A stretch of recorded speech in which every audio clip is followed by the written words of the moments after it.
ഇമാം മഹ്ദി വന്നാൽ ആദ്യം ഇമാം മഹ്ദിക്കെതിരെ യുദ്ധം ചെയ്യുക വഹാബികളായിരിക്കും. ഇന്നത്തെ സലഫികൾ വഹാബികൾ.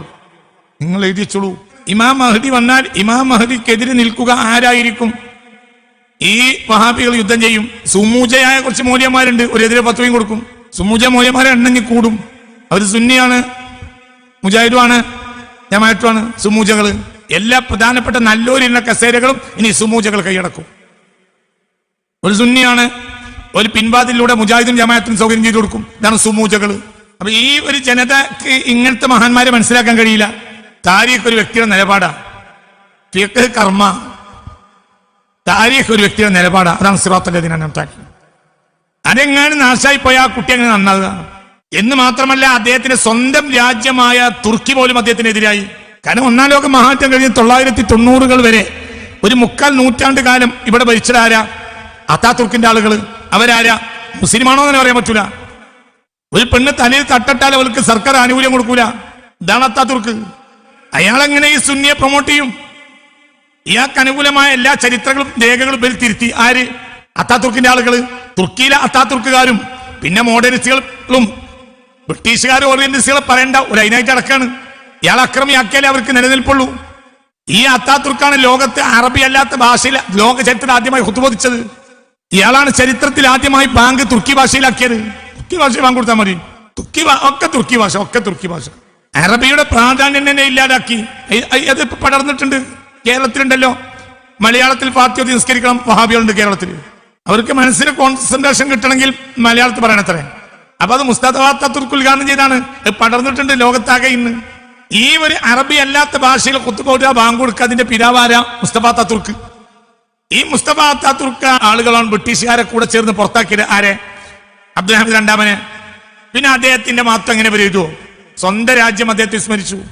സ്വന്തം രാജ്യം വിസ്മരിച്ചപ്പോൾ ജനങ്ങൾ, ലോകത്തെ ഏതൊരാളുകൾക്കും അയാൾക്ക് എതിരാകാൻ എളുപ്പമായി. ഇപ്പൊ റഹ്മത്തുള്ളാഹി ഖാസിമിയെ പറ്റി ഒരു മനുഷ്യനെ എഴുതുകയാണെങ്കിൽ ഇന്ത്യക്കാരനല്ലേ എഴുതേണ്ടത്? ഇന്ത്യക്കാരൻ തന്നെ മോശം എഴുതിയാൽ പിന്നെ വേറൊരാൾക്ക് നല്ലത് എഴുതേണ്ട ആവശ്യമില്ലല്ലോ. ആർക്ക് പ്രൂഫ് എടുത്ത? അയാളെ സ്വന്തം നാട്ടിൽ എഴുതിയാലത്. പിന്നെ ആദർശബന്ധം എന്ന പേരിൽ അത് ചെയ്യേണ്ടതല്ല ലോകത്തെ സുന്നികള്. സുന്നികൾ മറ്റു രാജ്യങ്ങളിൽ ചെയ്യൂല. കാരണം പിന്നെ ബ്രിട്ടീഷുകാരെ പേടിച്ച് ആ രാജ്യങ്ങളിൽ ചെയ്യാൻ അവിടുത്തെ ഭരണാധികാരികൾ പണ്ഡിതന്മാർ സമ്മതിക്കൂല. പിന്നെ ചെയ്യേണ്ടത് ഇന്ത്യ പോലത്തെ രാജ്യത്താണ്. ആ രാജ്യത്തെ ആദ്യ കാലഘട്ടത്തിൽ വഹാബിസത്തിന്റെ പൈശാചികമായ കടന്നുകയറ്റത്തിന് എതിരെ യുദ്ധം ചെയ്യേണ്ട കാലമായിരുന്നു. ഇന്നാണ് പിന്നെ അതിന്റെ ഒരു മുക്തമായ ഒരു കാലഘട്ടം. ഇന്നിപ്പോ നമ്മൾ അവരെ കൂടെ കൂടിയാൽ തിരക്കില്ല എന്നുള്ളത് തെറ്റും ചെയ്തു. പിന്നെ ഇങ്ങനെ ചരിത്രം പുറത്തു വരിക. ഇതൊക്കെ ഈ വിഷയത്തിൽ അള്ളാഹുവിന്റെ അപാരമായ അനുഗ്രഹത്താൽ ഈ വിഷയത്തിലെ ഏറ്റവും നല്ല രചനയാണ് ബഹുമാനപ്പെട്ട അല്ലാമ യൂസുഫ് നബഹാനി റഹ്മത്തുള്ളാഹി അലൈഹി ചെയ്തിട്ടുള്ളത്. അദ്ദേഹം 1849 ഫലസ്തീനിൽ ജനിച്ച മഹാനാണ്. 1849 ഉസ്മാനിയത്തിന്റെ നല്ലൊരു കാലഘട്ടത്തിൽ, അഥവാ അബ്ദുൽ മജീദ് രാജാവിന്റെ കാലത്ത് ഇതെല്ലാം കണ്ട ആളാണ് അദ്ദേഹം. 1930 അദ്ദേഹം ബൈറൂത്തിൽ വഫാത്തായി. 1849 ഫലസ്തീനിലെ ഹൈഫയിൽ ആണ് ജനിക്കുന്നത്. ആര്? അല്ലാമ യൂസുഫ് നബഹാനി. ആധുനികതയുടെ ഒരു ഇബ്നു ഹജർ എന്ന് വേണമെങ്കിൽ അദ്ദേഹത്തെ സുന്നികൾ വിശേഷിപ്പിക്കും. അത്രയും വലിയ പണ്ഡിതനാണ്. ലോകത്തെ ഇസ്ലാമിക രാജ്യങ്ങളിലെല്ലാം അദ്ദേഹം ഖാളിയായിരുന്നു. ബെയ്റൂത്തിൽ ഖാളിയായിട്ടുണ്ട്, ജെറൂസലമിൽ ഖാളിയായിട്ടുണ്ട്, ഡമാസ്കസിൽ ഖാളിയായിട്ടുണ്ട്. ഖാളിയാ നിങ്ങൾ വിചാരിച്ച് ഒന്നുമില്ലാത്ത ഖാളിയല്ല, ചീഫ് ജഡ്ജി. നമ്മളെ ഇന്നത്തെ പള്ളിയിലെ ഖാളി എന്ന് വിചാരിക്കും. അത് തെറ്റായിട്ടല്ല, ശരിക്കും അധികാരമല്ല. ഇത് അധികാരമല്ല ഖാളി. വലിയ അധികാരിയായ ഖാളി, വലിയ പണ്ഡിതൻ, സ്വതന്ത്രമായി രചന നടത്താൻ കഴിയുന്ന ആളാണ് അദ്ദേഹം. അദ്ദേഹം ഇസ്തംബൂളിൽ പ്രവർത്തിച്ചിട്ടുണ്ട്. കിതാബുകൾ പകർത്തി എഴുതുമ്പോൾ ആദ്യത്തെ അസർ ഷരീഫിൽ നിന്ന് 23-ാമത്തെ വയസ്സിൽ വലിയ മുഹദ്ദിസും ഫഖീഹുമായി പുറത്തിറങ്ങാണ്. 1872 അസർ ഷരീഫ് ഇറങ്ങുന്നത്. അന്നത്തെ അസറിലെ പ്രധാനപ്പെട്ട പണ്ഡിതന്മാർ അദ്ദേഹത്തിന്റെ മശായിഖന്മാരാണ്. ഫലസ്തീനിൽ നിന്നാണ് ത്വരീഖത്ത് സ്വീകരിച്ചത്, ഖാദിരിയ. വേറെയും ത്വരീഖത്തുകളുണ്ട്. പിന്നെ അദ്ദേഹം കിതാബുകൾ പകർത്തിയെടുത്ത കിതാബുകൾ തെറ്റു നോക്കുന്ന പണിയിലാണ് ആദ്യം തുടങ്ങുന്നത്. പിന്നെ അദ്ദേഹം എന്തായി? പിന്നെ ഡമാസ്കസിൽ ഖാദിയായി. മുസൂൾ എന്ന മുസൂൾ ഖാദിയായിട്ടുണ്ട്. പിന്നെ അദ്ദേഹം ഫലസ്തീനിൽ ഖാദിയായിട്ടുണ്ട്, ജെറൂസലമിൽ, ബൈറൂത്തിൽ ഖാദിയായിട്ടുണ്ട്. 1930 1849 ജനിച്ച ഈ മഹാൻ. ഇതാണ് ഈ പ്രശ്നത്തിന്റെ കാലഘട്ടം. അതെല്ലാം കണ്ട് ഖിലാഫത്തും കഴിഞ്ഞിട്ടാണ് ഈ മഹാൻ വഫാത്താവുന്നത്. 1918 അബ്ദുൽ ഹമീദ് രണ്ടാമന്റെ വഫാത്ത്. എത്ര? 1918 9 നാട് കടത്തി ഗ്രീസിലേക്ക്. പിന്നെ 1918 ഒന്നാം ലോകമായിട്ടും അതിന്റെ കെടുതികളൊക്കെ കണ്ടിട്ടാ ഭരിക്കണത്. പുറത്താക്കപ്പെട്ട ആൾ അത് കഴിഞ്ഞ് പിന്നെയും 12 കൊല്ലം കഴിഞ്ഞിട്ടാണ് യൂസുഫ് നബഹാനി വഫാത്താവുന്നത്. അപ്പൊ എല്ലാം കണ്ട ആളാണ് ഈ ചരിത്രകാരൻ, കേട്ട ആളല്ല. അതുകൊണ്ട് നമുക്ക് അദ്ദേഹത്തെ മനസ്സിലാക്കാൻ ഏറ്റവും നല്ലൊരാളാണ് യൂസുഫ് നബഹാനി റഹ്മത്തുള്ളാഹി. അവസാനത്തെ ഭരണാധികാരി മുദക്കിറാത്ത് സുൽത്താൻ അബ്ദുൽ ഹമീദ് താനി ആഖിർ സലാത്തിനിൽ ഉസ്മാനിൽ കിബാർ, ആഖിർ സലാത്തിന് അവസാനത്തെ സുൽത്താൻ, അവസാനത്തെ ഖലീഫ. അതിനുശേഷം ബ്രിട്ടീഷുകാർ ആ സ്ഥാനത്ത് ഇരുത്തിയ 1-2 റബ്ബർ സ്റ്റാമ്പുകൾ ഉണ്ട്, അവർക്കൊരു വിലയില്ല. ഇറാഖിലെ സദ്ദാം ഹുസൈന് ശേഷം അയാൾ നന്മ തിന്മയല്ലേ ഞാൻ പറയണത്, അയാൾക്ക് ശേഷം അമേരിക്ക കുടിയിരുത്തിയ ചില ആളുകളുണ്ട്, അവർക്കൊരു വിലയില്ലല്ലോ. നിങ്ങൾക്ക് പറഞ്ഞു മനസ്സിലായില്ലേ? അവർക്ക് എന്റെ വിലയുള്ളത് എന്നതുപോലെ അവസാനത്തെ ഖലീഫ എന്ന് പറഞ്ഞാൽ അത് 34ാമത്തെ ഖലീഫയാണ് എന്ന് ആര് പറഞ്ഞു? ജലാലുദ്ദീൻ റൂമി പറഞ്ഞു റഹ്മത്തുള്ളാഹി അലൈഹി. നീയും നിനക്ക് ശേഷം 33 എന്നാണ് ഉസ്മാനോട് പറഞ്ഞത്. 34ാമത്തെ ഖലീഫയാണ് ആര്? മഹാനായ അബ്ദുൽ ഹമീദ് രണ്ടാമൻ. ഉസ്മാനിൽ നിന്ന് എണ്ണിയാൽ ഉസ്മാൻ ഒന്നാമൻ റഹ്മത്തുള്ളാഹി അലൈഹി, അദ്ദേഹത്തിൽ നിന്ന് എണ്ണിയാൽ 34ാമത്തെ കൃത്യം ഖലീഫയാണ് ആര്? അബ്ദുൽ ഹമീദ് രണ്ടാമൻ. എന്താണ് അദ്ദേഹത്തെ പറ്റി ബഹുമാനപ്പെട്ട അല്ലാമ യൂസുഫ് നബഹാനി? അദ്ദേഹം സുന്നികൾക്ക് അത്രയും വലിയ നേതാവാണ്. എന്താ അദ്ദേഹം പറയുന്നത് എന്ന് നോക്കി. അമ്മാ ബഅദ് ഫഇന്നി ബഅദ അൻ ജമാഅത്തുൽ അഹാദിത്ത് അൽ അർബഈന ഫീ വജ്ബി തആത്തി അമീറുൽ മുഅ്മിനീൻ, മുഅ്മിനീങ്ങൾക്ക് നേതാക്കന്മാർക്ക് വഴിപ്പെടണം എന്ന വിഷയത്തിൽ ഞാൻ 40 ഹദീസ് റസൂലുള്ളാഹിന്റെ ഒരുമിച്ച് കൂട്ടിയിട്ട് അൽഹഖ്തു അതിലേക്ക് ഞാൻ ചേർത്ത് വെക്കാണ്. ആരെ? ഈ കാലത്താണ് അദ്ദേഹം ഈ കിതാബ് എഴുതുന്നത്. അതായത് മുസ്ലിങ്ങൾ തന്നെ ഖലീഫക്കെതിരായ കാലത്ത് 40 ഹദീസ് ഒരുമിച്ച് കൂടി. ഏത് 40 ഹദീസ്? പല നിലക്കുള്ള 40 ഹദീസ് പല ഇമാമികൾ ഉണ്ടാക്കിയിട്ടുണ്ട്. 40 ഹദീസാണ് എല്ലാ ഏകദേശ ഇമാമികൾക്കൊക്കെ ഉണ്ട്. 40 ഹദീസ് ഒരുമിച്ച് കൂട്ടി ഗ്രന്ഥരചന നടത്തിയാൽ അവർക്ക് പരലോകത്ത് പ്രത്യേക പദവി ഉണ്ടാവുന്ന മുത്തുനബി പറഞ്ഞിട്ടുണ്ട് സ്വല്ലല്ലാഹു അലൈഹി വസല്ലം. അതുകൊണ്ട് എല്ലാ ഏകദേശ ഇമാമിങ്ങളൊക്കെ ഈ 40 ഹദീസ് ഒരുമിച്ച് കൂടി, നബിമാം അടക്കം. യൂസുഫ് നബി തങ്ങള് ഓരോ കാലത്ത് അതാത് കാലത്തെ വിഷയത്തിലാണ് അവർ 40 ഒരുമിച്ച് കൂട്ടിയത്. യൂസുഫ് നബി റഹ്മത്തുള്ളാഹിന്റെ കാലത്ത് ജനങ്ങള് സുന്നികൾ തന്നെ, മുസ്ലിങ്ങൾ തന്നെ, സുന്നികൾ തന്നെ ഖലീഫക്ക് എതിര് പ്രവർത്തിച്ചിരുന്ന കാലത്ത് അദ്ദേഹം ഖലീഫക്ക് വഴിപ്പെടണം എന്ന വിഷയത്തിലുള്ള 40 ഹദീസ് ക്രോഡീകരിച്ചു. അപ്പൊ അദ്ദേഹത്തിന് 2 കാര്യമുണ്ട്. ഒന്നുണ്ട് 40 ക്രോഡീകരിക്കലായി, 2 ഖലീഫക്ക് വഴിപ്പെടണം എന്ന റസൂലുള്ളാഹിന്റെ കൽപ്പന പുറത്തുകൊണ്ടില്ലായി. ആ ഹദീസുകൾ ഞാൻ ക്രോഡീകരിച്ചു. എന്നിട്ട് വൽഹഖ്തു ബിഹാ അതിലേക്ക് ഞാൻ ചേർത്ത് വെച്ചു. ബിഹാദിഹി റിസാല അൽ വജിദത്തുൽ ഫായിഖ, ഈ ഉന്നതമായ ഈ ഒരു റിസാലയും ഞാൻ ഇതിലേക്ക് ചേർത്ത് വെച്ചതാണ്. സമ്മൈതുഹ, ഞാൻ അതിന് പേര് വെച്ചു ഖുലാസത്തുൽ ബയാനി ഫി ബഅദി മആസിരി മൗലാന സുൽത്താൻ അബ്ദുൽ ഹമീദ് الثاني വഅജ്ദാദിഹി ആലി ഉസ്മാൻ എന്ന് ഞാൻ പേര് വെച്ചു ആ റിസാലക്ക്. വഖദ് അജ്മൽതു ബിൽ ബയാന അൻ ബഅദി ഫളാഇൽ ആലി ഉസ്മാൻ, ഉസ്മാനി ഖബീലയിലെ ഉസ്മാനികളുടെ ചില ശ്രേഷ്ഠതകൾ ഞാൻ അതിൽ വിവരിച്ചിട്ടുണ്ട്. സ്വലാത്തിനിൽ ഇസ്ലാമി മുസ്ലിമീൻ, സുൽത്താൻമാരാണ് അവർ. വഹ്മാത്തിദ് ദുനിയ വദ്ദീൻ, ദീനും ദുനിയാവും സംരക്ഷിച്ചവരാണ്. മനസ്സിലായില്ലേ? ഉമ്മത്തിന്റെ ദീനും ദുനിയാവും സംരക്ഷിച്ചു കൊടുത്തവരാണ് അവര്.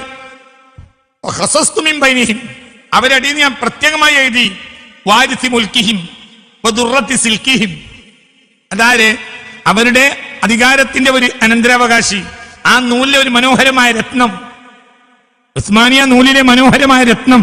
ഇത് ഞാനല്ല കുട്ടിയെ പറയണത്, ഇത് യൂസുഫ് നബഹാനി തങ്ങളാണ്.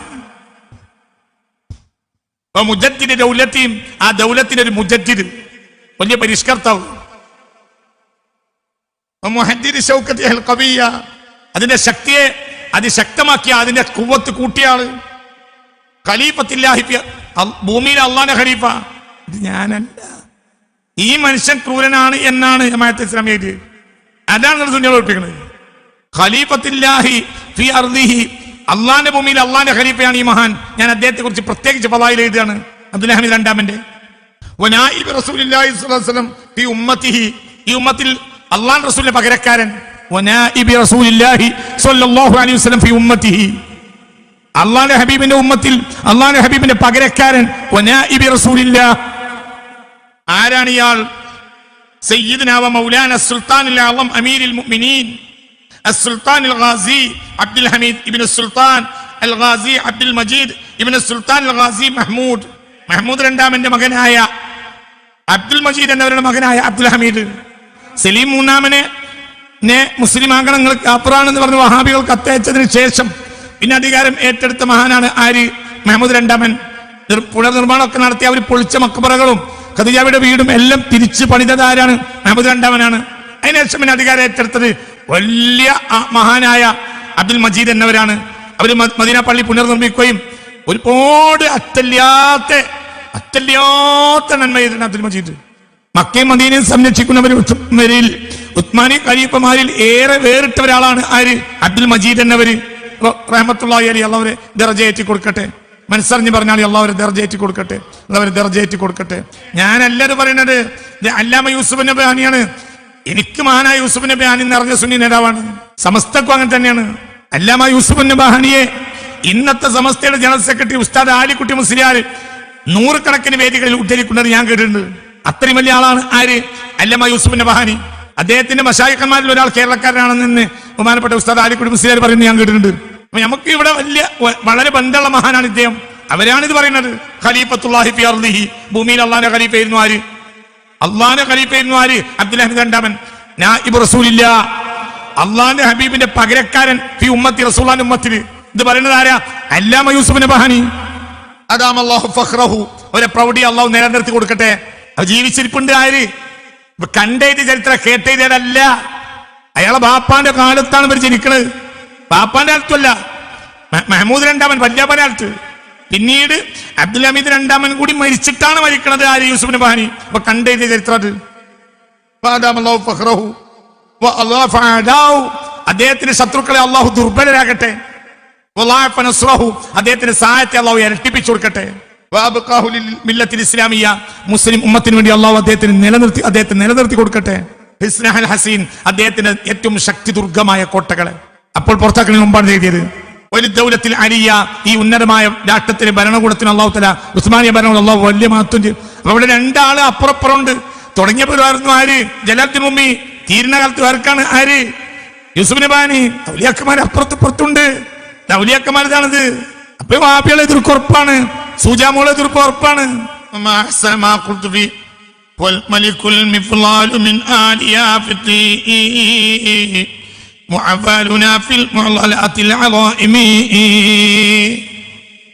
കവിതയുടെ ഒരു വരി, പിന്നെയും കുറെ കവിതകളുണ്ട്, ഞാൻ വായിക്കുന്നില്ല, നീണ്ടു.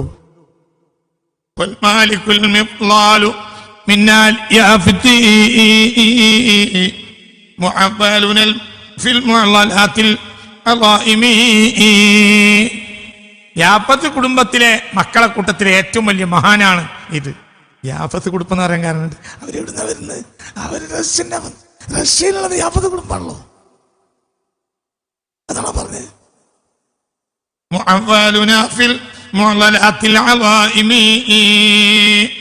ഏത് പ്രതിസന്ധികളും ബുദ്ധിമുട്ടുകളും തടസ്സങ്ങളും വന്നാലും നമ്മളുടെ അഭയസ്ഥാനമാണ് ഈ മഹാൻ. അങ്ങനത്തെ മഹാനാണ് ആര്? അബ്ദുൽ ഹമീദ് സാനി റളിയല്ലാഹു അൻഹു. വഅലം, ഏ മനുഷ്യ, നീ അറിയുക, അന്ന സുൽത്താൻ അളീമ ഷൈനി, ഏറ്റവും മഹാകാര്യമുള്ള ഒരു സുൽത്താൻ, സുൽത്താനുൽ വഹീദ്, അദ്ദേഹം ഏകനായ സുൽത്താനാണ്. അദ്ദേഹം എന്ന് പറഞ്ഞാൽ അന്ന ഹാദ സുൽത്താൻ അൽ അളീമ ഷൈനി, ഈ മാത്രമുള്ള ഈ ഒരു സുൽത്താൻ സുൽത്താനുൽ വഹീദ് ലി അഹ്ലി തൗഹീദ്, തൗഹീദിന്റെ ആളുകൾക്ക് ഏറ്റവും വലിയ ഒരു ഒറ്റയിട്ട നേതാവാണ്. അന്ന് തൗഹീദിനെ സഹായിച്ച് ഭൂമിയിൽ ഇങ്ങനെ രാജാവില്ല. സുൽത്താനുൽ വഹീദ് ലി അഹ്ലി തൗഹീദ്, തൗഹീദിന്റെ ആളുകൾക്ക് ഏകനായ മഹാനാണ്, ഒരു രാജാവാണ്. അന്ന് അദ്ദേഹമുള്ള ആളുകളൊക്കെ പള്ള നടക്കാൻ നോക്കിയതാ. അന്ന് മുസ്ലിം നാമധാരികൾ ലോകത്തുണ്ട്. അവരെ ചാടി നടക്കാനാണ് നോക്കിയത്. അതേ സമയത്ത് ഈ മനുഷ്യൻ അങ്ങനെയല്ല. ഈ മനുഷ്യൻ ദാനം ചെയ്ത് ദരിദ്രനാവുക. ഇജാസ് റെയിൽവേയൊക്കെ ഖജനാവിന് എടുക്കുന്ന സ്വന്തം ഫണ്ടാ. ഞാൻ കാണിച്ചാൽ ഇജാസ് റെയിൽവേ കൽപ്പൂട്ടാണ്. ഇന്ന് പോലും ഒരാൾക്ക് അങ്ങനെ ചെയ്യാൻ കഴിയില്ല. അള്ളാഹുവിനെയും റസൂലിനെയും വിശ്വാസമുള്ള എല്ലാ മുഅ്മിനീങ്ങൾക്ക് നിർബന്ധമാണ് അദ്ദേഹം സഹായിയാക്കിയവരൊക്കെ സഹായിയാക്കുക, അദ്ദേഹം ശത്രുവാക്കിയവരൊക്കെ ശത്രുവാക്കൽ മുഅ്മിനീങ്ങൾക്ക് നിർബന്ധമാണ്. മുഅ്മിനീങ്ങൾക്ക് നിർബന്ധമാണ്. ഇത് യൂസുഫ് നബി തങ്ങൾ പറയാണ്, നമ്മൾ അള്ളാഹുവിനെയും റസൂലിനെയും വിശ്വസിക്കുന്നു. അപ്പൊ നമുക്ക് നിർബന്ധമാണ്. അബ്ദുൽ ഹമീദ് രാജാവ് സഹായിയാക്കിയവരെ സഹായിയാക്കുക, അബ്ദുൽ ഹമീദ് രാജാവ് ശത്രുവാക്കിയവരെ ശത്രുവാക്കുക. അബ്ദുൽ ഹമീദ് ശത്രുവാക്കിയ ആരാളെ? വാബികളെ, നമ്മുടെ ശത്രുക്കളാണ് എന്ന് എഴുതിയ യൂസുഫ് നബിയാണ്. ഒരു പ്രസ്ഥാനം എന്ന നിലയിൽ അദ്ദേഹത്തെ എതിർത്തത് വഹാബികളും മോഡേണിസ്റ്റുകളാണ്. മറ്റൊക്കെ സുന്നി ഭരണാധികാരികൾക്ക് വ്യക്തിപരമായ പള്ള നടക്കാനുള്ള താല്പര്യം നമ്മൾ പറഞ്ഞല്ലോ. പക്ഷെ ഒരു പ്രസ്ഥാനമല്ല, ഭരണാധികാരികൾക്ക് സ്വയം ആളാകാൻ വേണ്ടിയുള്ള കളി. ലിവുജൂഹിൻ, ഒരുപാട് കാരണത്താൽ അദ്ദേഹത്തെ സ്നേഹിക്കൽ നമുക്ക് നിർബന്ധമാണ്. അദ്ദേഹത്തെ സഹായികളെ സഹായിയാക്കി വയ്ക്കൽ നമുക്ക് നിർബന്ധമാണ്. അദ്ദേഹത്തിന്റെ ശത്രുവിനെ ശത്രുവായി കണക്കാക്കൽ നമുക്ക് നിർബന്ധമാണ്. ലിവുജൂഹിൻ, പല കാരണത്താൽ. അല്ല ഓലു, ഒന്നാമത്തെ കാരണം കൗനുഹു അമീർ അൽ മുഅ്മിനീൻ, അദ്ദേഹം മുഅ്മിനീങ്ങൾക്ക് ഇന്ന് പകരം വെക്കാനില്ലാത്ത അമീറാണ്. അതുകൊണ്ട് അദ്ദേഹത്തെ അനുസരിക്കൽ നമുക്ക് നിർബന്ധമാണ്. 40 ഹദീസ് ഖലീഫയെ വഴിപ്പെടൽ നിർബന്ധമാണ് എന്നതിന് എഴുതി വെച്ചിട്ട് അതിന്റെ ബേക്കിലാണ് എഴുതുന്നത്. മാത്രമല്ല വഹാമിയ ദീനിൽ മുബീൻ, വ്യക്തമായ ദീനിന്റെ വ്യക്തമായ സംരക്ഷകനാണ് ഈ മനുഷ്യൻ. അതുകൊണ്ട് വിദ്യാർത്ഥി നിങ്ങൾ സഹായിക്കണം. വഖാദിമ മക്ക ഹറമില്ല വൽ മദീന ഹറമ സയ്യിദുൽ മുർസലീൻ, മുത്ത് മുഹമ്മദ് മുസ്തഫ തങ്ങളെ മദീനയും മക്കയും ആ രൂപത്തിൽ സംരക്ഷിക്കുന്ന ആളാണ് ഈ മനുഷ്യൻ. ഇന്നില്ലേ ഇന്നത്തെ കാര്യം പറയണ്ട. ഇവര് അവരൊന്ന് പായോണ്ട് എങ്ങനെ അങ്ങനെ പറയാ? ഇവര് പറഞ്ഞാൽ ആരാ? ഇവര് ഇന്നത്തെ ഏറ്റവും വലിയ കച്ചവട സ്ഥാപനങ്ങളാ. ഹിൽട്ടൺ ഹോട്ടൽ എന്ന് പറഞ്ഞാൽ അതെങ്ങനെ? അത് അമേരിക്കക്കാരുടെ അവര് വിറ്റടാ വാബിയത്. എങ്ങനെ വലുപ്പത്രേ? ഉസ്മാനികൾക്കടാ നിർബന്ധം എന്റെ ഇവർക്കും അമേരിക്കക്ക് വിറ്റൂടേനോ? വേണ്ട, ഇവർക്കൊരു ലോഡ്ജ് കെട്ടിക്കൂടായിരുന്നോ? ഒരു കെട്ടിടം രാജാവിന്റെ കൊട്ടാരം വരെ എന്ത് ചെയ്യാൻ പാടില്ല? ഹറമിന്റെ കെട്ടിടത്തിന് മേലെയാകാൻ പാടില്ല. ഇന്ന് മക്കയിലെ ഏറ്റവും വലിയ കച്ചവട കെട്ടിടല്ലേ? കുതിര വിട്ട് കടന്നുറങ്ങാൻ പറ്റിയ സ്ഥലല്ലേ? അള്ളാഹു തആല കാത്തിരക്ഷിക്കട്ടെ. എല്ലാ കുതിരകളിൽ നടക്കണതല്ലേ? ഇനി ഒന്ന് അതിന്റെ അവസ്ഥ എന്താ അല്പം അദ്ദേഹത്തിന്റെ അധ്വാനം എന്ന് പറഞ്ഞാൽ സമ്പൂർണമായ അധ്വാനമാണ്. ഫി മസാലിഹി ദൗല, ഈ ദൗലത്തിന്റെ മസ്ലഹത്തിലും വൽ മില്ല, ഈ മതത്തിന്റെയും. ഹത്താ ബലഗനി, എനിക്ക് വിവരം കിട്ടിയിട്ടുണ്ട്, അന്നു അദ്ദേഹം ലാ യനാമു ഫിൽ ലൈലി, രാത്രിയിൽ ഉറങ്ങാറില്ല, ഇല്ല ഖലീലൻ, വളരെ കുറച്ചല്ലാതെ. വഹുവ ജാലിസുൻ, അതെങ്ങനെ ഉറങ്ങാ? ഇരുന്നുകൊണ്ട്. മത്താ ഗലബഹുന്നൗമു, ഉറക്ക് വല്ലാതെ കട്ടിപിടിയാൽ അദ്ദേഹം ഇങ്ങനെ ഒന്നിങ്ങനെ ഇരിക്കും. ബാക്കി നേരെ 24 മണിക്കൂർ ഈ മനുഷ്യൻ ഉമ്മത്ത് മുസ്ലിമത്തിന് വേണ്ടി നിലകൊള്ളുകയാണ്. ബലഗനി, എനിക്ക് വിവരം കിട്ടിയിട്ടുണ്ട്, എന്റെ വിവരം കിട്ടിയിട്ടുണ്ട്. ബലഗനി മിന സിഖാത്തി, എനിക്ക് വിവരം കിട്ടിയിട്ടുണ്ട്. ഇത് യൂസുഫ് നബാനിക്ക് മാത്രമല്ല, ഇവരെ പുറത്താക്കിയപ്പോൾ ലോകത്തെ മുസ്ലിം രാജ്യങ്ങളൊക്കെ വേദനിച്ചില്ലേ? ഖിലാഫത്തിൽ ആളുകൾ ഉണ്ടായില്ലേ? അദ്ദേഹത്തെ പുറത്താക്കിയപ്പോഴാണ്. അപ്പൊ അത്രയും വലിയ ആളാണ്. ബലഗനി, എനിക്ക് വിവരം കിട്ടിയിട്ടുണ്ട്. ആര് പറയും? യൂസുഫ് നബാനി തങ്ങൾ പറയാ. മിനസ്സിഖാത്തി, ഏറ്റവും വിശ്വസ്തരിൽ നിന്ന് എനിക്ക് വിവരം കിട്ടിയിട്ടുണ്ട്. മിനസ്സിഖാത്തി, ധാരാളം വിശ്വസ്തരിൽ നിന്ന് ഞാൻ പഠിച്ചുറപ്പിച്ചു വെച്ചിട്ടുണ്ട്. എന്ത്? അന്നഹു, അബ്ദുൽ ഹമീദ് രണ്ടാമൻ, ലാ യനാമു ഫിൽ ലൈലി, രാത്രി ഉറങ്ങൂല, ഇല്ല ഖലീലൻ, വളരെ കുറച്ചല്ലാതെ. വഹുവ, ആ കുറഞ്ഞ ഉറക്കൽ എങ്ങനെ?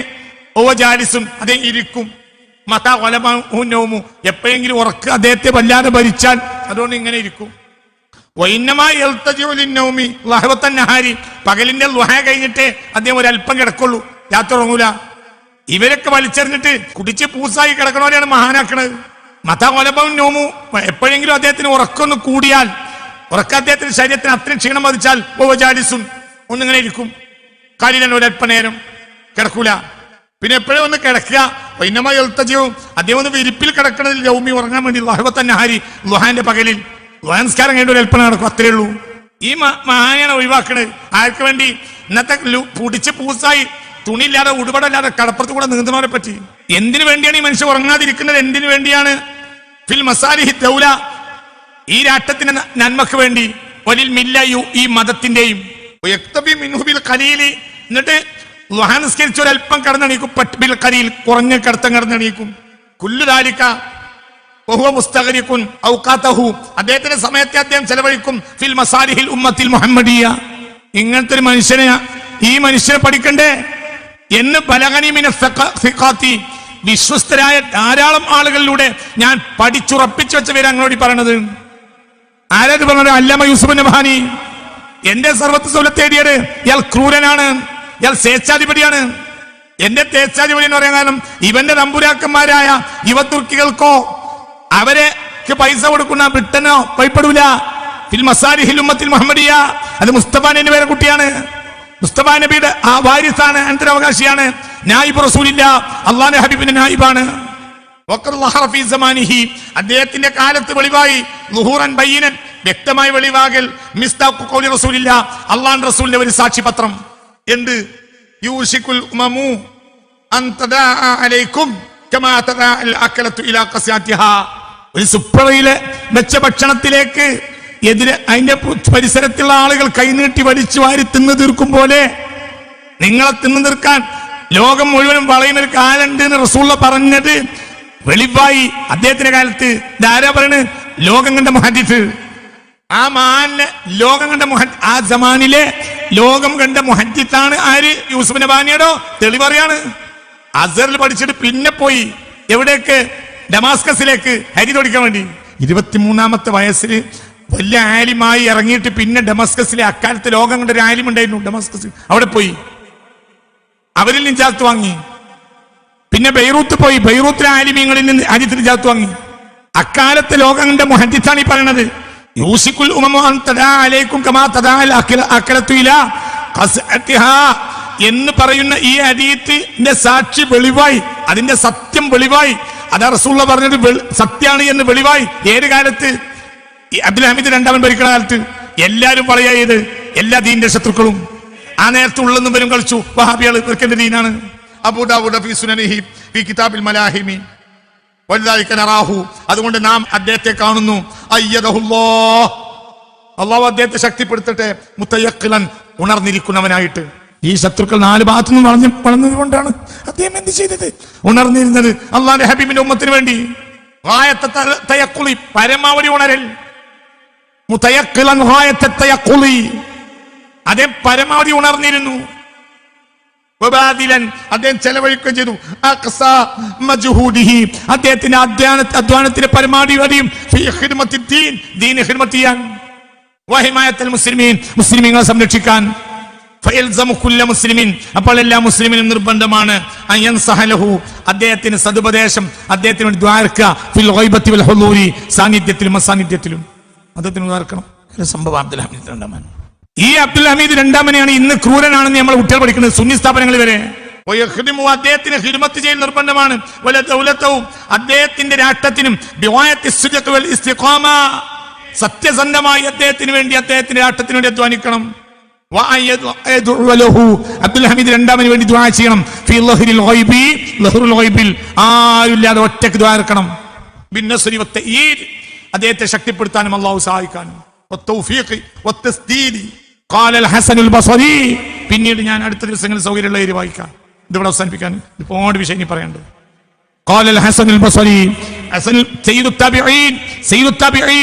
എന്നിട്ട് പറയാണ്, യൂസുഫ് നബഹാനി തങ്ങൾ പറയാണ്, ഹസൻ ബസ്രി റളിയല്ലാഹു അൻഹു പറഞ്ഞിട്ടുണ്ട്. അവരാരാ? സയ്യിദുൽ താബിഈൻ. അവര് പറഞ്ഞിട്ടുണ്ട്, ലൗ കാന ലി ദഅവത്തുൻ മുസ്തജാബ, ഉത്തരം കിട്ടുന്ന ഒരു ദുആ അല്ലാഹു എനിക്ക് തന്നാൽ ലജഅൽതുഹാ ലിസ്സുൽത്താൻ, ഞാൻ അത് സുൽത്താൻ വേണ്ടി ഇറക്കും. എന്തിന്? ലിഅന്ന ഖൈറഹു, അദ്ദേഹത്തിന് ഖൈറുണ്ടായാൽ ഇർജിഉ ഇലാ കാഫത്തിൽ ഇസ്ലാം, അത് ഇസ്ലാമിന് മൊത്തം അനുഭവിക്കാൻ കഴിയും. അള്ളാഹു ഉത്തരം കിട്ടുന്ന ദുആ എനിക്ക് തന്നാൽ ഞാൻ എനിക്ക് വേണ്ടിയല്ല ദുആ ഇറക്കുക, ഞാൻ ആർക്ക് വേണ്ടി ദുആ ഇറക്കും? ഖലീഫക്ക് വേണ്ടി ദുആ ഇറക്കും എന്ന് ആര് പറഞ്ഞു? സയ്യിദുന ഹസൻ അൽ ബസ്രി റളിയല്ലാഹു അൻഹു. ഫഹാദാ ഹുവ ശഅനുൽ മുഅ്മിനിൽ കാമിലുദ്ദീൻ. ഹസൻ അൽ ബസ്രി പറഞ്ഞ ഇതാണ് ഈമാൻ പൂർത്തിയായ മുഅ്മിൻ ചെയ്യേണ്ടത്. എന്ന് ബാക്കിയും പിന്നെ വായിക്കാം, വിശാലമായ ചർച്ച പറഞ്ഞില്ലേ. എനിക്ക് അല്ലാഹു ഉത്തരം കിട്ടിത്തരുന്ന ഒരു പ്രാർത്ഥന തന്നാൽ ലജഅൽതുഹാ, ഞാനത് മുഅ്മിനീങ്ങളെ ഖലീഫക്കാണ് ചെയ്യുക. എന്തുകൊണ്ട്? അദ്ദേഹത്തിന്റെ ഫഇന്ന ഖൈറഹു യർജിഉ ഇലാ കാഫത്തിൽ ഇസ്ലാമി വൽ മുസ്ലിമീൻ. അദ്ദേഹത്തിന് ഖൈറുണ്ടായാൽ എല്ലാവർക്കും അനുഭവിക്കാലോ, എല്ലാ ജാതിക്കും അനുഭവിക്കാലോ. എനിക്കുണ്ടായ എനിക്കൊറ്റക്കല്ലേ, ഞാൻ ഖലീഫല്ലല്ലോ. ഇതാരാ പറഞ്ഞത്? സയ്യിദുൽ താബിഈൻ ഹസൻ അൽ ബസ്രി റളിയല്ലാഹു അൻഹു. സുൽത്താൻ അബ്ദുൽ ഹമീദ് രണ്ടാമൻ എന്ന് പറഞ്ഞാൽ ഒരിക്കലും ഭരണാധികാരിയാവാൻ സാധ്യതയില്ലാത്ത ഒരാളാണ്. അദ്ദേഹം ഭരണാധികാരിയാവാൻ സാധ്യതയില്ല. അബ്ദുൽ മജീദ് രാജാവ് 1861 മരിച്ചു. അപ്പോൾ അബ്ദുൽ അസീസ് രാജാവായി. 1861 വരെ രാജാവാണ് ആര്? ഖലീഫയാണ് ആര്? അബ്ദുൽ മജീദ്. അബ്ദുൽ മജീദ് മരിച്ചപ്പോൾ അദ്ദേഹത്തിന്റെ അനുജൻ അബ്ദുൽ അസീസ് രാജാവായി. അതായത് അബ്ദുൽ ഹമീദ് രാജാവിന്റെ എളാപ്പ രാജാവായി, പിതൃവ്യൻ രാജാവായി. പക്ഷേ 1876 അദ്ദേഹം കൊട്ടാരത്തിൽ കൊല ചെയ്യപ്പെട്ട് കിടക്കണതാ പിന്നെ കാണുന്നത്. ബ്രിട്ടീഷുകാർ കൊന്നു എഴുതിയ പുസ്തകങ്ങളുണ്ട്. ഇപ്പൊ വായിക്കണില്ല, പിന്നെ വായിക്കും. ഓറിയന്റലിസ്റ്റുകൾ തന്നെ എഴുതിയിട്ടുണ്ട്. ആര് കൊന്നതാണ്? ബ്രിട്ടീഷ് ചാരന്മാരാണ് കൊന്നത്. എവിടെ കൊന്നത്? കൊട്ടാരത്ത് കൊന്നു. പക്ഷേ പെട്ടെന്ന് ബുദ്ധിമാന്മാരായ പ്രധാനമന്ത്രിയും സൈന്യാധിപന്മാരും അത് രഹസ്യാക്കി. എന്തുകൊണ്ട്? കൊട്ടാരത്തിൽ തന്നെ സുരക്ഷിതത്വമില്ല എന്ന് വന്നാൽ നാട്ടിലെ അവസ്ഥ ഉണ്ടായി മാറും. ഏറ്റവും സുരക്ഷിതത്വം ഉണ്ടാവേണ്ടതല്ലേ എവിടെ? കൊട്ടാരത്ത് തന്നെ മനുഷ്യന്മാർക്ക് ജീവിക്കാൻ കഴിയില്ലെങ്കിൽ നാട്ടുകാരുടെ അവസ്ഥ എന്താ? അതുകൊണ്ട് ഒരു നോർമൽ ഡെത്താക്കി മാറ്റി മറവ് ചെയ്തു. എന്തുകൊണ്ട്? ആഭ്യന്തര പ്രശ്നം ആലോചിച്ചത്. എന്നാൽ കൊലപാതകമാണ്. അബ്ദുൽ അസീസ് രാജാവിനെ ആരുടെ അനുജൻ? അബ്ദുൽ മജീദ് എന്നവരെ അനുജൻ, മഹമൂദ് താനിയുടെ മകൻ. അങ്ങനെ 1876 ഭരണാധികാരിയായി ആര്? ഇദ്ദേഹത്തിന് ജ്യേഷ്ഠൻ മുറാദ് അഞ്ചാമൻ. ആരുടെ മകൻ? അബ്ദുൽ മജീദ് എന്നവരുടെ മകൻ മഹ്മൂദ് രണ്ടാമന് ശേഷം അബ്ദുൽ മജീദ് മകൻ, അബ്ദുൽ മജീദിന് ശേഷം അബ്ദുൽ അസീസ് അനുജൻ. അബ്ദുൽ അസീസ് എന്നവര് 1876 വഫാത്തായപ്പോൾ പിന്നെ ഇവരാണ് അബ്ദുൽ മജീദിന്റെ മക്കളാണ്. അതിൽ മൂത്ത മകനാണ് മുറാദ് അഞ്ചാമൻ. മുറാദ് അഞ്ചാമൻ ഭരണാധികാരിയായി. പക്ഷെ അദ്ദേഹം ഭരണാധികാരിയായതിന്റെ പിറ്റേ ദിവസം അദ്ദേഹത്തിന് ഭ്രാന്തിളകി. പ്രധാനപ്പെട്ട അഭിപ്രായം കൂടോത്രം. ലോക ചരിത്രത്തിലെ കൂടോത്രത്തിന്റെ ശേഖന്മാരാണ് ആര്? ബ്രിട്ടീഷുകാരും യൂറോപ്യന്മാരും. ഒരു പണി എന്നതാണ് കൂടോത്രം പഠിക്കുക. സിറില്ല എന്നുള്ളത് നിങ്ങൾ യോഗം കൂടി കാര്യമില്ല. നിങ്ങൾ ആവശ്യത്തിനുള്ള സീറൊക്കെ നിങ്ങൾ നടത്തിയിട്ടുണ്ട്. ഈ കൊല്ലന്റെ അടുത്ത് വന്നിട്ടുണ്ട് സീറ് ബാത്തിലാക്കാനുള്ള ഒരു വഴിയോ. കടുത്ത വഹാബി ഈ കൊല്ലന്റെ അടുത്ത് വന്നിട്ടുണ്ട്. ഉന്നതനായ വഹാബി ഇക്കൊല്ലം വന്നിട്ടുണ്ട്. ഇവിടെ തലതൊട്ടപ്പന്മാരായ അറബ് രാജ്യങ്ങളിൽ ലൈസൻസോട് കൂടിയാണ്, ഔക്കാഫിന്റെ ലൈസൻസോട് കൂടിയാണ് ചൂരലും കൊണ്ടിരിക്കുന്നത്. സീറ് ബാത്തിലാക്കാൻ ഇളക്കാനും തല്ലാനും. ഞാൻ സലഫി നേതാക്കന്മാർ ശൈത്താൻ ഇളക്കണ പോയി കണ്ടിട്ടുണ്ട്. യാസീനോടും മുബീൻ പറയുന്നല്ലോ. സൗദി ഔക്കാഫിന്റെ ലൈസൻസോട് കൂടി ശൈത്താൻ ഇളക്കണവരുണ്ട് മുത്തവന്മാര്. എന്താ ശൈത്താൻ ഇളക്കുക? യാസീനോട് തല്ലുക. ഇവിടെ തന്നെയാണ്, അവിടെ തന്നെയാണ്. സീറ് ബാത്തിലാക്കുന്ന വിഷയത്തിൽ ഇവരുടെ തലതൊട്ടപ്പനായ ഗ്രാൻഡ് മുഫ്തിയായ ഇബ്നു ബാസിന് കിതാബും രേഖകളും പ്രമാണങ്ങളും നിസ്സാരകളുണ്ട് സീറ് ബാത്തിലാക്കുന്ന മരുന്നുകളിൽ. എന്നിട്ട് ഇവര് യോഗം കൂടി പറയാ എന്റെ സീറില്ല. അയാൾ ആകെ ഭരിച്ച 93 ദിവസം. ആര്? മുറാദ് അഞ്ചാമൻ 93 ദിവസം.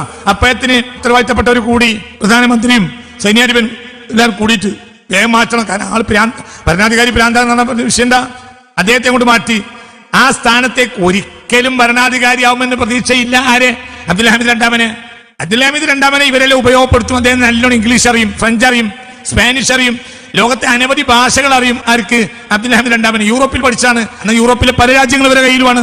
പിതാവിൻ്റെതായാലും എളാപ്പാൻ്റെതായാലും യൂറോപ്പിലെ യോഗങ്ങളിലും മറ്റൊക്കെ പങ്കെടുക്കാറുള്ളത് അബ്ദുൽ ഹമീദാണ്. അക്കാൽ തന്നെ അദ്ദേഹം ഒന്ന് തന്ത്രജ്ഞനാണ്, നല്ല ബോർഡുണ്ട്, നല്ല വിവരമുണ്ട്, വലിയ വിജ്ഞാനാണ്, പോലെ വിവരമുണ്ട്.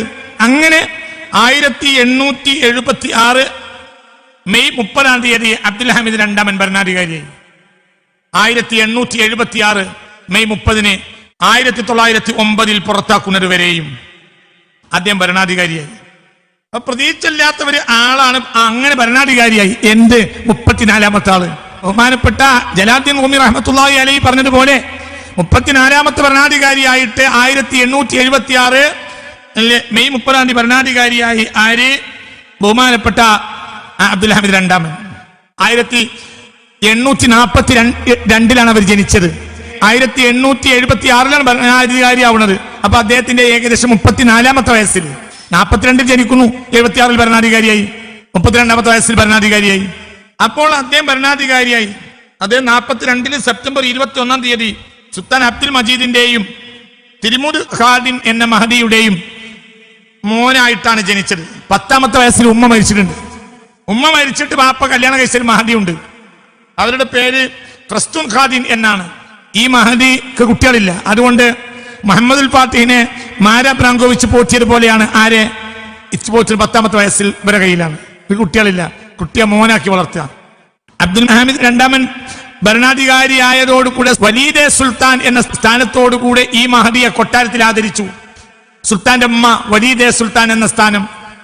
അദ്ദേഹം തുർക്കി ഭാഷ അതിന്റെ സാഹിത്യത്തോടുകൂടെ പഠിച്ചത് ഷെയ്ഖ് ഉമർ അഫൻഡിയിൽ നിന്നാണ്. പേർഷ്യൻ ഭാഷ പഠിച്ചത് അലി മഹവിയിൽ നിന്നാണ്, അഫൻഡിയിൽ നിന്നാണ്. അറബി ഭാഷയും ശരിയാത്ത നിയമങ്ങളും പൂർണ്ണമായി പഠിച്ചത് ഷെയ്ഖ് ഫരീദ് അഫൻഡി, ഷെയ്ഖ് ഷെരീഫ് അഫൻഡി എന്നിവരിൽ അക്കാലത്തെ വലിയ ആലിമ്യങ്ങൾ അവരിൽ നിന്നാണ്. ചരിത്രം പഠിച്ചത് ലുത്ഫി അഫൻഡിയിൽ നിന്നാണ്. ഫ്രഞ്ച് പഠിച്ചത് മോൺസിയർ ഗാർഡിറ്റിൽ എന്ന ഫ്രഞ്ചുകാരിൽ നിന്നാണ്. അതിന് പുറമെ അദ്ദേഹത്തിന് ഇംഗ്ലീഷ് അറിയും, ഒരുപാട് കേംബ്രിഡ്ജ് പഠിച്ചിട്ടുണ്ട്, വലിയ യൂറോപ്പിൽ പഠിച്ചിട്ടുണ്ട്, ഇംഗ്ലണ്ടിൽ ഇങ്ങനെ ഒരുപാട് ഏരിയകളിൽ പഠിച്ചിട്ടുണ്ട്, വലിയ വിജ്ഞാനിയാണ്. അതിന് പുറമെ അദ്ദേഹത്തിന് മരപ്പണി കൃത്യമായി അറിയും, കാർപ്പൻ്ററാണ്. പിതാവിന്റെ മരണശേഷം ഖലീഫയായ എളാപ്പാട് കാലഘട്ടത്തിലെ എല്ലാ വിദേശ സന്ദർശനങ്ങളിലും തന്ത്രമാത്ര പ്രസക്തമായ കാര്യങ്ങളൊക്കെ അബ്ദുൽ ഹമീദ കൈകാര്യം ചെയ്യുക. അപ്പൊ അദ്ദേഹത്തിന് ഒരു പരിചയമുണ്ട്. അങ്ങനെ 1876 അദ്ദേഹം ഭരണാധികാരിയായപ്പോൾ അബ്ദുൽ ഹമീദ് രണ്ടാമന് അബ്ദുൽ മജീദ് 1823 മുതൽ 1861 വരെയാണ്. അദ്ദേഹം വളരെ ശക്തനായ ഭരണാധികാരിയാണ്. രാജ്യത്തെ നവീകരിച്ചു.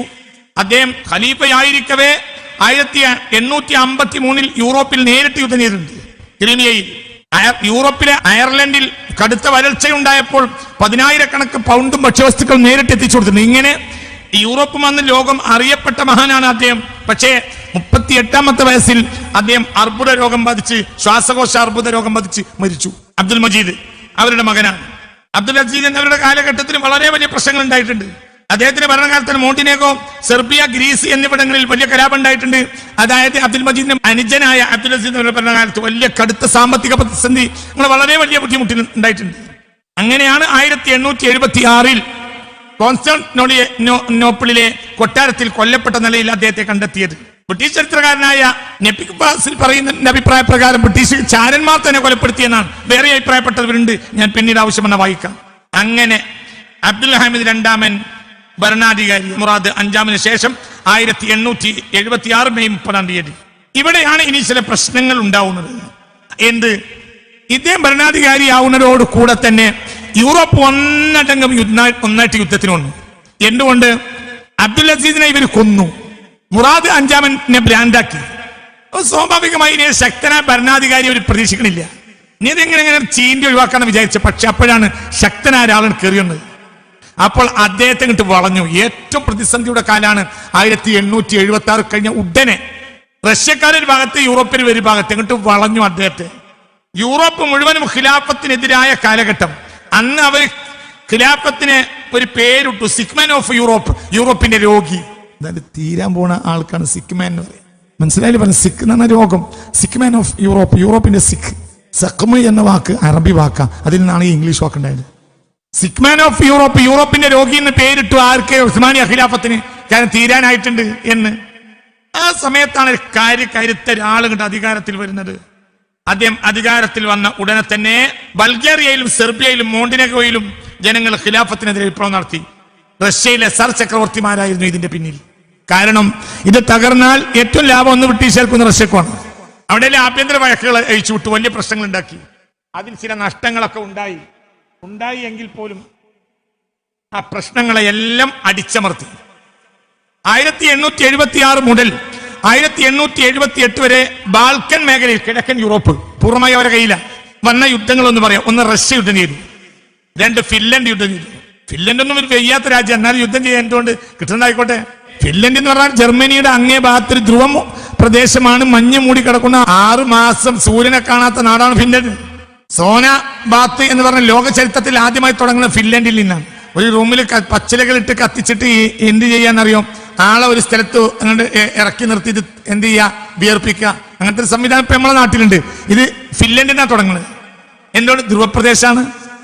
എന്നിട്ട് ആ ചൂടിൽ അവർ പച്ചവെള്ളത്തിലൊന്നും മുങ്ങും, അല്ലാതെ മുങ്ങൂല. എന്നോട് പച്ചവെള്ളത്തിൽ മുങ്ങിയാൽ മരവിച്ചു. അതാണ് ഫിൻലൻഡിന്റെ അവസ്ഥ. അവര് വരെ ചെറിയൊരു നാടാ ഫിൻലൻഡ്. അതേപോലെ റുമേനിയ ഇവരോട് യുദ്ധത്തിന് വന്നു. ഈ ഒരു കാലത്ത് അബ്ദുൽ ഹമീദ് അധികാരത്തിൽ കയറിയ ഉടനെ ബൾഗേറിയ യുദ്ധത്തിന് വന്നു. Montenegro, Serbia, France, Germany, Austria, Hungary എല്ലാവരും ഒറ്റയടിക്ക് 20ലേറെ യൂറോപ്യൻ യുദ്ധങ്ങൾ അഭിമുഖീകരിക്കേണ്ടി വന്നു. ആര്? തുടക്കകാലത്ത് തന്നെ അബ്ദുൽ ഹമീദ് രണ്ടാമന്. ഈ യുദ്ധങ്ങളിൽ വലിയ നഷ്ടം തുർക്കി ഖിലാഫത്തിന് ഉണ്ടായി. 1,20,000 ആളുകൾ ഷഹീദായിട്ടുണ്ട് ഈ കാലത്ത് യൂറോപ്പിന്റെ യുദ്ധങ്ങളിൽ. പക്ഷേ യൂറോപ്പിലേക്ക് ഒരു കാര്യം മനസ്സിലായി, അത്ര പെട്ടെന്നൊന്നും തകർക്കാൻ ഇദ്ദേഹത്തെ കഴിയൂല എന്ന് മനസ്സിലായി. ദി ഗ്രേറ്റ് ഈസ്റ്റേൺ ക്രൈസിസ് എന്ന പേരിലാണ് ഈ യുദ്ധങ്ങൾ അറിയപ്പെടുന്നത്. ദി ഗ്രേറ്റ് യൂറോപ്യൻ ക്രൈസിസ് എന്ന പേരിൽ അറിയപ്പെടാൻ മാത്രം, ദി ഗ്രേറ്റ് യൂറോപ്യൻ ക്രൈസിസ് എന്ന ഈ യുദ്ധങ്ങൾക്ക് അറിയപ്പെടണമെങ്കിൽ ആ യുദ്ധങ്ങൾ അത്ര ശക്തമായിരിക്കുമല്ലോ. 1,20,000 തുർക്കി പട്ടാളക്കാർ ഉണ്ട്. വലിയ പ്രയാസങ്ങൾ, പ്രതിസന്ധികൾ ആദ്യ കാലഘട്ടങ്ങളിൽ ഉണ്ടായി. പക്ഷേ അബ്ദുൽ ഹമീദ് രണ്ടാമൻ ഒരു കാര്യം പഠിച്ചു. സൈന്യം ദുർബലമാകുന്നത് എന്തുകൊണ്ട് എന്ന് അദ്ദേഹം പഠിച്ചു. ഞാൻ പിന്നെ ആ ഭാഗത്തേക്ക് വരാം. അങ്ങനെ അദ്ദേഹം സൈനിക ക്യാമ്പുകൾ തുടങ്ങി. വലിയ വലിയ പഠന ഇൻസ്റ്റിറ്റ്യൂട്ടുകൾ സൈന്യത്തെ സജ്ജീകരിച്ചു. പിൽക്കാലഘട്ടത്തിൽ യൂറോപ്പിലെ ഏറ്റവും വലിയ എന്നല്ല ലോകത്തെ അതിപ്രധാനപ്പെട്ട സൈനിക ശക്തി, യൂറോപ്പിലെ ഏറ്റവും വലിയ സൈനിക ശക്തി അബ്ദുൽ ഹമീദ് രണ്ടാമന്റെ കാര്യത്തിൽ 3 കോടി പട്ടാളക്കാരാണ് അദ്ദേഹത്തിന്. ഈ യുദ്ധം കഴിയുമ്പോൾ അദ്ദേഹം പട്ടാളത്തെ വിപുലീകരിച്ചു. അവർക്ക് സൈനിക സ്കൂളുകൾ തുടങ്ങി. 3 കോടിയാണ്, 3 കോടി. ഇനിയിപ്പോ 1-ാം ലോക മഹായുദ്ധത്തെ നിങ്ങൾക്ക് എളുപ്പം മനസ്സിലാക്കാൻ കഴിയും. അങ്ങനത്തെ സൈന്യത്തെ പിന്നെ തോൽപ്പിക്കാൻ കഴിയൂല. അപ്പോൾ എന്തായി? തുർക്കിയില് അവിടുത്തെ വഹാബി മോഡേണിസ്റ്റുകളായ അത്താതുർക്കിനെ പോലത്തെ വഹാബി എന്ന് പറയാം, വഹാബിന്റെ വേറെ വെർഷനാണ്. ഉള്ളിൽ കൂടെ ആഭ്യന്തര യുദ്ധം ജയിപ്പിച്ചു. അപ്പോൾ ഖലീഫക്ക് നിക്കക്കളില്ലാതെയായി. സ്വന്തം നാട്ടുകാർ കൊട്ടാരത്തിന് മുന്നിൽ ഗോബയ്ക്ക് വിളിക്കുക എല്ലാ ദിവസവും. ഓഫീസിന് മുഴുവൻ സമരം ആരുടെ? അത്താതുർക്കിന് പൈസയും സൗകര്യം ഒക്കെ ചെയ്തു കൊടുക്കുന്ന ആര്? ബ്രിട്ടനും റഷ്യയൊക്കെ. അങ്ങനെ ഗത്യന്തരല്ലാതെ പുറത്താക്കി 909. എന്നിട്ടാണ് എന്തുണ്ടാക്കിയത് ലോകമായിട്ടും. അദ്ദേഹത്തിന്റെ കാര്യത്തിൽ ഒന്നാലോകമായിട്ട് ഉണ്ടാക്കാൻ പറ്റൂല. കാരണം 3 കോടി പട്ടാളക്കാർ ആർക്കുണ്ട്? അബ്ദുൽ ഹമീദ് രണ്ടാമന്. തുടക്കത്തിൽ 20 യുദ്ധങ്ങളിൽ വളഞ്ഞു. അപ്പൊ അദ്ദേഹം മനസ്സിലാക്കി നിലനിൽക്കണമെങ്കിൽ സൈന്യത്തെ സജ്ജീകരിക്കണം. സൈനിക സ്കൂളുകൾ തുടങ്ങി. പിന്നെ അദ്ദേഹം ധീരനായ ഒരു ഇമാമായ ഒരു ഖലീഫയായ എണീറ്റ് ലോക രാജ്യങ്ങളിൽ മുഴുവനും അദ്ദേഹത്തിന്റെ ഒരു ഇൻഫ്ലുവൻസ് ഉണ്ടായി. എല്ലാ രാജ്യങ്ങളിലേക്കും അദ്ദേഹത്തിന് കത്തിടപാടുകൾ, എന്തെങ്കിലും വിഷയങ്ങളുണ്ടെങ്കിൽ ആ വിഷയത്തിൽ അയാൾ ഇടപെടും.